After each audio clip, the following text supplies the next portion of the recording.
kids were working on biomes. They chose a biome and then they had to do research on the internet to find out information about it.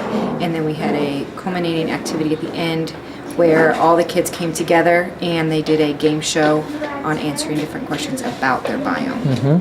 So they worked individually, researching, then I put them in groups to help each other out with some of the questions that they had to do, and they created shadow boxes with their information and pictures to go along with it. We were looking for, initially, kids being able to get on the internet and research to find the questions. They were pretty basic questions, you know, flora, fauna, that sort of thing for their biome. So they needed to be able to research to find that information. And then once they had time to search on their own, they were able to group together. So I was looking for some collaborative grouping after they had done some individual research on their own to come together and help each other out with some of the questions. We actually do, in Bulldog Time, we do a lab write-up. So we'll have a lab write-up, and then during that lab write-up, not only do they have to do the research base to the science, but then they also have to conduct an experiment or use a digital microscope to analyze different aspects. Right now we're doing CSI. So they've already analyzed their fingerprints. That's what we're doing now. Next week will be hair analysis, and then we start with blood analysis. So we'll make fake blood and actually type it.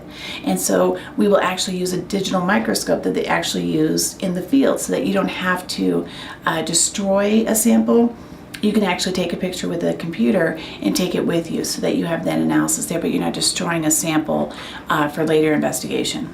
You have to kind of take teachers from their traditional skills or their skills that they feel comfortable with and slowly move them into a different box, maybe. Not saying it's a free-for-all in the classroom, but that there's more interaction, that if you're standing up in front of the room and you're the only one that said anything besides 3 other kids in the classroom, maybe that's not the best way to go.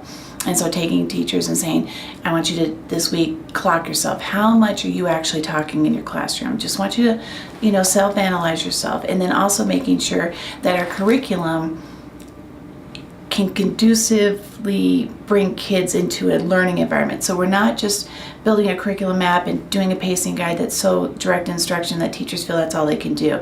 That you help them bring in activities so that kids have that time to do teamwork, build leadership. That's a tough one to build. So building leadership, and then also being a learner and a teacher at the same time.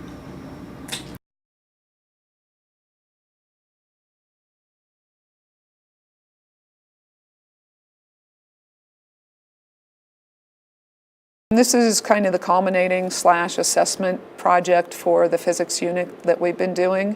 And so instead of a test, they are doing a project-based assessment where they started with research on the 3 main types of catapults, and then had to do a 5-paragraph essay, and then in groups, or some chose to work by themselves, to build a functioning catapult, given just the materials that I supplied them, and then into competition, both for accuracy and then for distance. And during the process, all of the information is being kept in, we talked about the kind of journal that Da Vinci kept. We looked at some journal pages from Da Vinci, so they were required to kind of keep basic sketches and then reflections. Ultimately, it'll have their competition results and then their analysis and conclusion. So instead of just the basic lab report, they're doing this, and this ties into the art enrichment grant that the district has also, or the school has.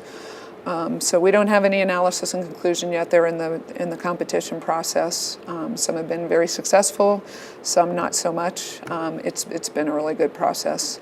And my goal was kind of twofold. One, obviously, is the standards that apply to both the district and state for physics, force, and in this case, we're really focusing on taking potential energy, turning it into kinetic energy, and having them understand what the modifications in their catapults would do to the distance or the accuracy of the catapult. Okay, so this is after the first day of building, and the reflection is they're required to do some type of sketch every day unless they didn't change their design at all. and then write a reflection. We started on a base, and we've also figured out that this is hard. Our group is going to have a hard time building this. Our group is going to get very angry with each other. And I didn't see a lot of anger in this group because they are friends, but I did see a lot of frustration, and it was very hard for them. They're very successful book learners. This was a different challenge for them. But then the next day we had a few issues today. We also figured out how to launch it. To attach a rubber band, we feel really smart. And I think that's I think they feel smart because these are kids who are successful in school. This particular journal is out of my advanced class.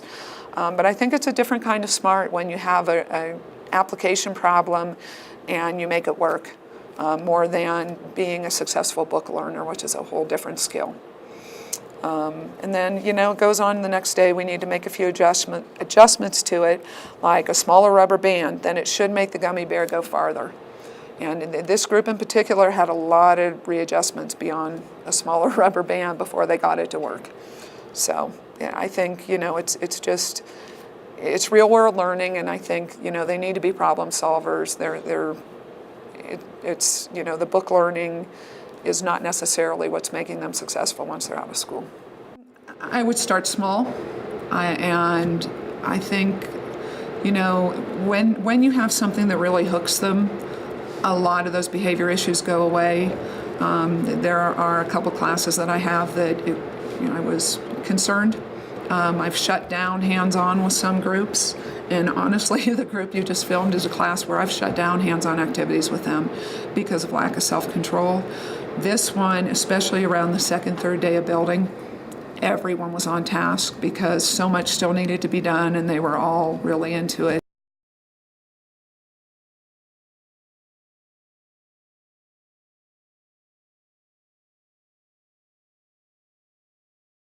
This video presents examples of promising classroom practices in 21st century learning. We at the Council on 21st Century Learning have been engaged in lively conversations with educators across Colorado and beyond about transforming K-12 education.